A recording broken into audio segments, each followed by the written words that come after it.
¿qué líneas de investigación hay para fuerza laboral en salud? Bueno, la primera línea es mercado de trabajo, ¿no? Que es casi lo que ustedes plantearon inicialmente. O sea, hay implícito una relación oferta y demanda. La palabra mercado, digamos, la uso con cierta liberalidad porque, vamos a decir así, Cuba tiene y analiza mercado de trabajo en salud, ¿no? A pesar de que, digamos, esa relación sirve nada más que para ver que hay una oferta y hay una demanda, ¿no es cierto? Aunque sean precios fijos, estables, salarios estables, se llama igual mercado de trabajo. Y el mercado de trabajo estudia eso, ¿no? ¿Qué oferta de recurso humano? Pero claro, la oferta de recurso humano es, en el campo de salud, es tremendamente segmentada. Segmentada significa que hay muy poca sustitución. Muy poca sustitución o ninguna sustitución. Quiere decir, digamos, que una enfermera no es sustituible por un odontólogo, que tampoco es sustituible por un kinesiólogo, que tampoco es sustituible por un terapista ocupacional, digamos, ¿no es cierto? O sea que eso te arma un problema de segmentos y esos segmentos de autonomía relativa tienen distintos balances. Hay una parte del mercado de trabajo que resulta más difícil de entender para los que no somos economistas, que es que el precio no solamente es el epifenómeno de la relación oferta-demanda, o sea, todos sabemos que si hay mucho tomate baja el precio, ¿no? Pero el problema es que el precio también es un mecanismo de regulación del vínculo entre la oferta y la demanda. O sea que el precio está ahí para estimular o para desestimular, ¿sí? En el caso del salario, el salario opera como un precio también, en la relación oferta-demanda. Entonces, ¿qué es lo que las profesiones empiezan a hacer, digamos? Se empiezan a poner, digamos, en sobredemanda o suboferta. Porque la sobredemanda o la suboferta, digamos, te va a poner en mejor posición de negociación, digamos, en el mercado de trabajo. Si digo anestesista, ya dije todo, ¿no? Digamos, o sea que, digamos, hagamos la corta, anestesista, digamos. Pero ¿qué pasa, digamos? Ahora todas las profesiones quieren ser anestesistas, digamos, ¿no? El problema es que algunas no pueden porque no tienen monopolio de la práctica, ¿sí? Pensemos, por ejemplo, psicología, psiquiatría, digamos, kinesiólogo, fisiatra, digamos, obstetra, obstétrica. Es decir, hay mercados de auxiliar de enfermería, enfermera, digamos, o sea, hay mercados de trabajo que no son blindados, ¿sí? Curioso también saber que en realidad, mirado así, la medicina casi no es una profesión, se comporta en el mercado de trabajo como una preprofesión, porque la profesión es la especialidad, ¿no? Entonces, digamos, el mercado de trabajo anestesista es distinto. En el mismo acto quirúrgico, un cirujano puede cobrar un tercio de lo que cobra el anestesista en el mismo acto quirúrgico. Digamos, nadie ha probado hasta ahora que dormir a un tipo sea más complejo, digamos, que operarlo, digamos, ¿no? Pero, sin embargo, digamos, si uno viera por lo que cobran, digamos, sí, efectivamente, parece que fuera más complejo. La diferencia, entonces, no está en la función de producción, sino que la diferencia está en el mercado de trabajo, ¿no? Hoy, por supuesto, tenemos oftalmólogos, neonatólogos, tratando de seguir el mismo recorrido y por eso los déficits son selectivos, no es que faltan médicos, sino que faltan médicos pediatras, faltan médicos neonatólogos, faltan médicos. La segunda línea de trabajo es sociología de las profesiones. Las profesiones se organizan, las profesiones de alguna manera les pasa cosas, pero también las profesiones las hacen pasar, digamos. O sea que las profesiones no navegan a la deriva, digamos, sino también se posicionan, digamos, aprovechan oportunidades, empiezan a mirar, digamos, podríamos decir así, uno dice kinesiología, por ejemplo, una de las carreras que más se ha reconvertido en los últimos años. Antes todo el mundo decía kinesiólogo, masajista, digamos, ¿no? O sea, hoy, digamos, puede haber kinesiólogos, digamos, profesionalmente exitosos que no encuentran para su propio bien nunca un traumatólogo cerca, digamos, porque se manejan con niños, se manejan con enfermedades respiratorias, se manejan con recuperación cardiovascular, digamos, o sea, han abierto los segmentos de mercado de trabajo y todos en pediatría sabemos, por ejemplo, que donde hay kinesiólogo bajan los días de internación de las enfermedades respiratorias, digamos, ¿no? Y hay algo maravilloso que dicen los kinesiólogos, voy a hacer una promo de los kinesiólogos, digamos, que, digamos, más kinesiólogos, menos medicamentos, digamos.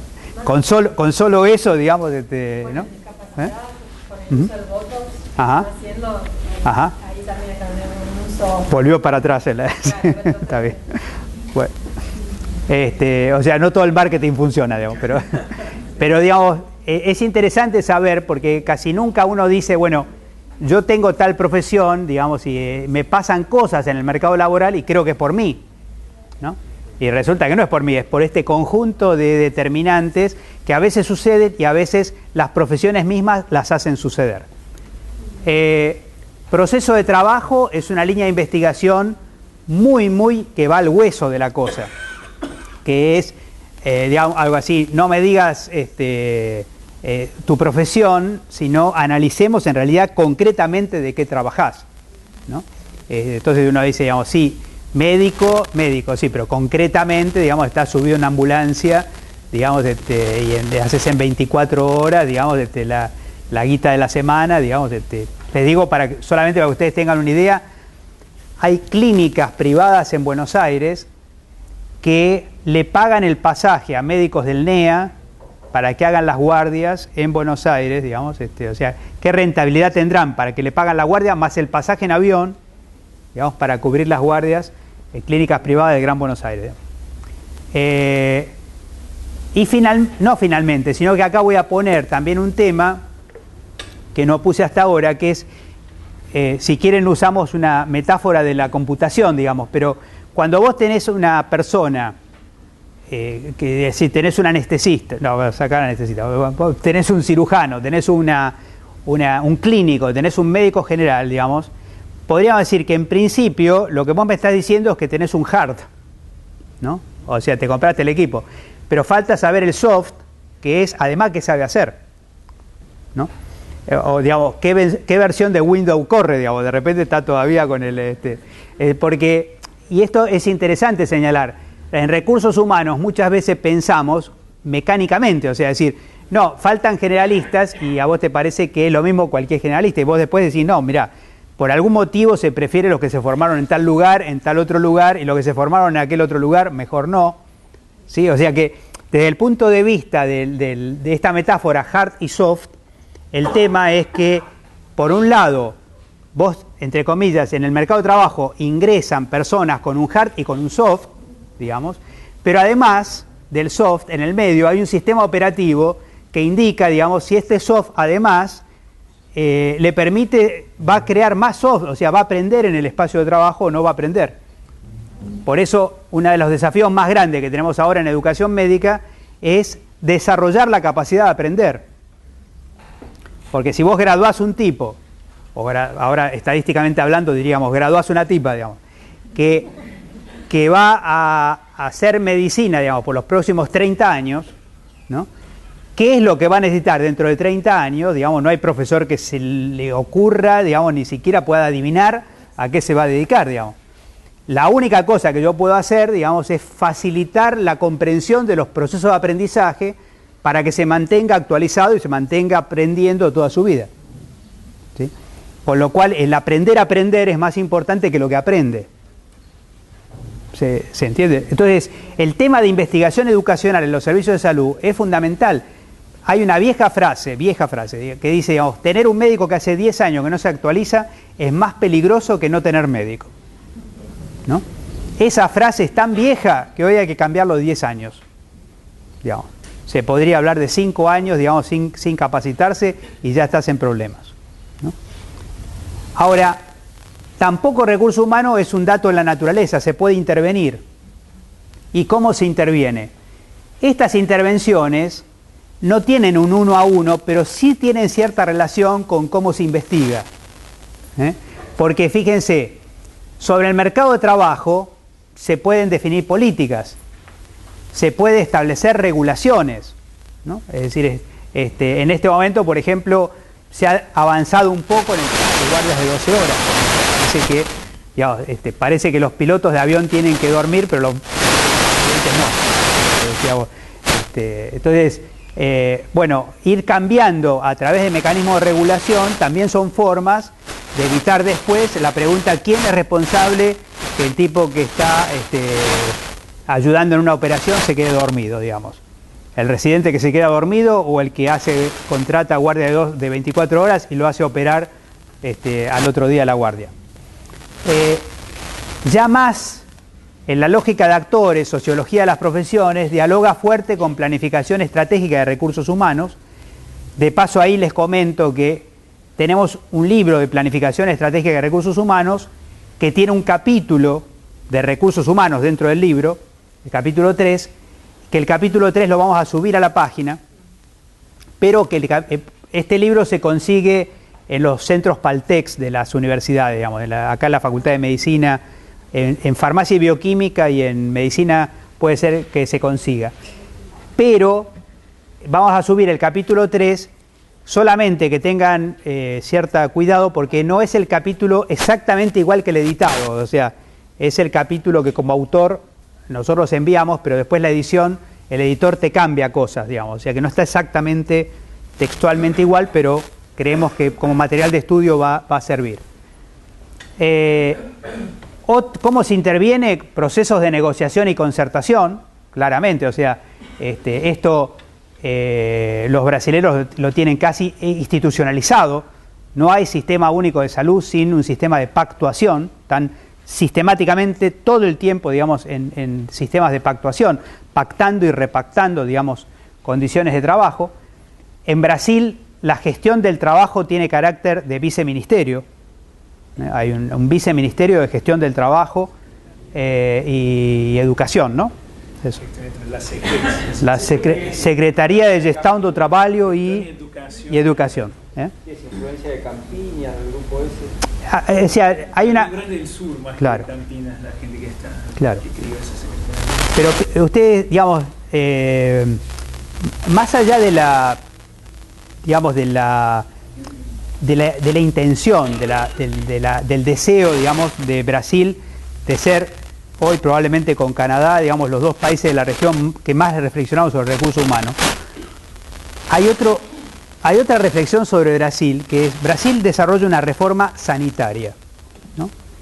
En las mismas décadas que hay una reforma sectorial neoliberal en el resto de América Latina. Cuando vos vas a decir ¿qué inspiración tiene la reforma neoliberal? Todo el mundo sabe que es de inspiración económica. O sea, esto es Harvard, esto es Escuela de Chicago, esto es lo que pasó en Colombia, esto es lo que pasó en Chile, lo que sigue pasando en Colombia, lo que sigue pasando en Chile. Entonces, inmediatamente después dice, bueno, entonces la reforma de Brasil no es de inspiración económica. Si no es de inspiración económica, ¿de qué es? Y en realidad es de inspiración política, ¿no? Es decir, es una reforma política, digamos, es diferente de las otras, es una reforma económica, es una reforma política. ¿Dónde se nota que es una reforma política? En dos componentes centrales, digamos, que tiene que ver con la política y con los actores. En la centralidad de la participación social y en la centralidad de recursos humanos. Es decir, digamos, que además son los dos componentes de las conferencias sanitarias. Entonces, una reforma política no podía estar de espalda a los trabajadores, digamos, y eso va subiendo hasta colocar en ese nivel, como en Bolivia se coloca en ese nivel la medicina tradicional, digamos, o sea, llevar a nivel de viceministerio una Secretaría de Gestión del Trabajo, ¿no? Y por supuesto que la investigación educacional queda pegado o conectado con la educación permanente, o sea, este proceso, digamos, de mantener abierto el aprendizaje. En el PowerPoint entramos en dos dispositivos de aquellos óvalos que habíamos planteado, que fue redes y organizaciones abiertas al aprendizaje. Pero fíjense esta idea, digamos, cuando hay organizaciones abiertas al aprendizaje, se puede absorber cualquier otra forma de capacitación. Los aprendizajes significativos son holísticos, movilizan la inteligencia emocional y la intersubjetiva y resultan en una alta tasa de retención. Es decir, cuando vos decís en tu formación, de esto no me lo olvido más, digamos, ¿no? O sea, esto es aprendizaje significativo.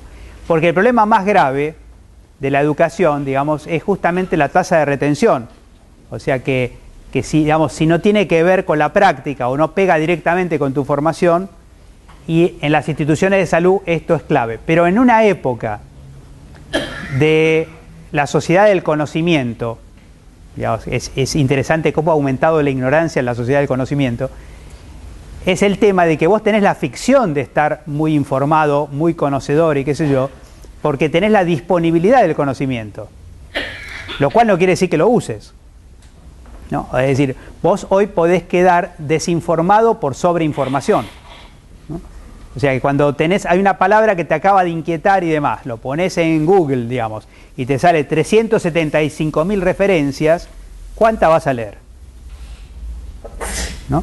Entonces, es interesante que para esta época de sobreinformación, un presocrático como Heráclito nos recuerde, ojo con esto, porque conocer mucho no ayuda con eso a comprender.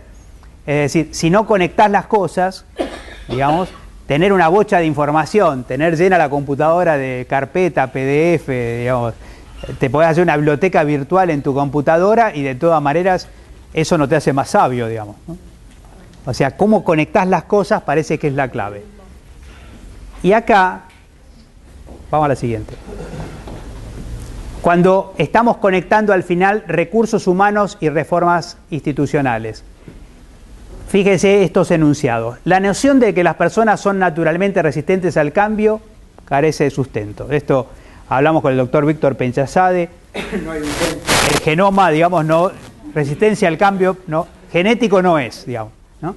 Ahora, el ser humano ha demostrado a través de la historia su capacidad de aprender durante toda la vida y adecuarse a circunstancias extremadamente críticas y complejas. Ahora, sin embargo, la frase puede hacer referencia a un comportamiento organizacional aprendido para expresar distintas formas de oposición a cambios que no se comprenden o cuyo sentido no se comparte. Paradoja de la década de los 90, digamos, el sector salud, con tan poca reflexión, con tan poca organización, resistió a la reforma de los 90. ¿Sí? Pero no resistió a la reforma de los 90, digamos, por resistencia al cambio, sino porque en realidad el sector salud no estaba de acuerdo con la reforma de los 90. Digamos, o sea, el Banco Mundial se enterró en esa reforma. Hoy no hay un solo funcionario del Banco Mundial que recupere invertir en salud o se ponga que yo fui autor de eso, digamos, se están limpiando de esa etapa, creando otra cosa más complicada, pero de todas maneras, digamos, ¿sí? Ahora, como tenemos poco tiempo, voy a apelar a algo que nos pasó en un momento dado, que es que estábamos en una reunión, es una anécdota real, digamos, estábamos en la ciudad de Lima discutiendo reformas y recursos humanos. En la ciudad de Lima se produce en un momento dado, estábamos en una reunión como esta, y había gente conversando en el fondo, ¿no?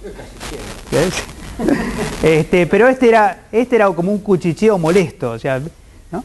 Claro, la gente se daba vuelta, digamos, ¿viste? Como diciendo, paren un poco, qué sé yo, hasta que nos dimos cuenta que en realidad, digamos, había una persona que no hablaba español, y había una traductora al lado que le estaba contando, digamos, lo que estaba pasando.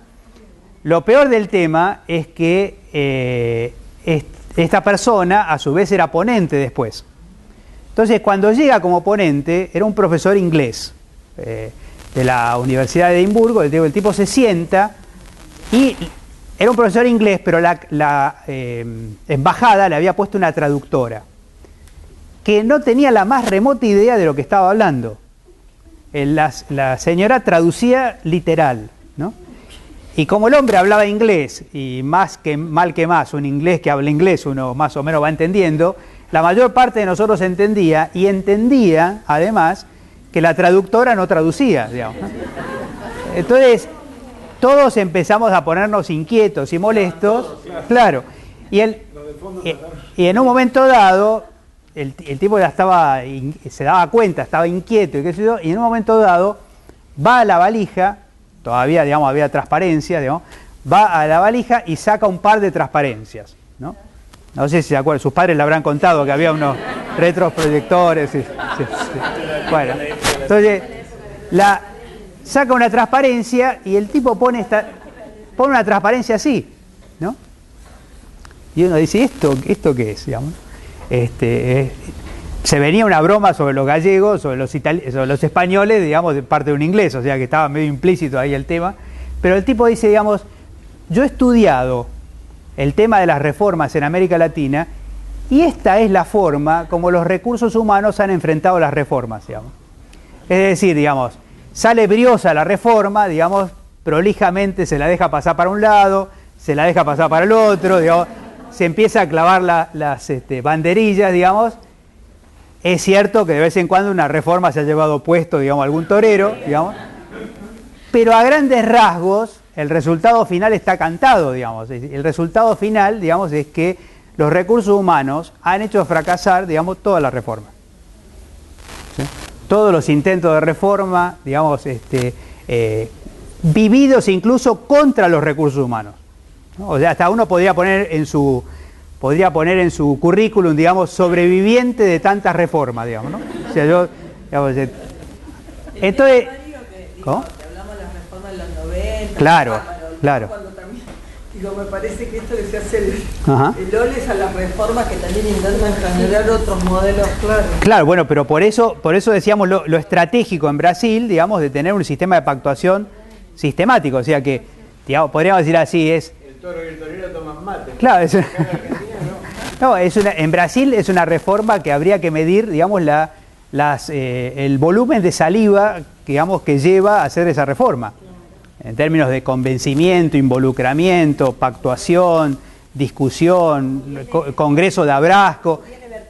Claro, que uno piensa que son congresos científicos, pero son congresos políticos, o sea, que tienen que ver con mantener movilizado, digamos, hoy el empleador unitario más importante en salud del mundo. Digamos, o sea, desde que se cayó la URSS, el mayor empleador unitario del mundo es Brasil en salud, ¿no? Incluyendo, digamos, nación, estados y municipios. ¿Qué es lo que propone sí? No, que en este cuadro también faltaría el ciudadano o los ciudadanos, ¿no? Que también, digamos, que no salieron tan victoriosos como a claro. reformas, ¿no? Bueno, pero esa misma lógica, nosotros podemos reemplazar aquí, digamos, la idea de recursos humanos por la idea de sujetos, porque en el caso de la reforma brasilera queda claro que es recursos humanos quizá en el sentido amplio que decíamos antes, digamos, o sea, con la participación activa de la población. Algunos gremios apelamos a eso, en general en la CTA, y de hecho la población ha acompañado muchas medidas en defensa del sistema público de salud y demás. Y te digo, en algunos casos, si no hubiera sido por eso, el gremio no hubiera sobrevivido. Claro, claro. Bueno, ¿qué propone un inglés, digamos, concretamente? Veamos la siguiente. Claro, o sea, un inglés tenía que proponer, digamos, otra forma de relación con la bestia, digamos, ¿no?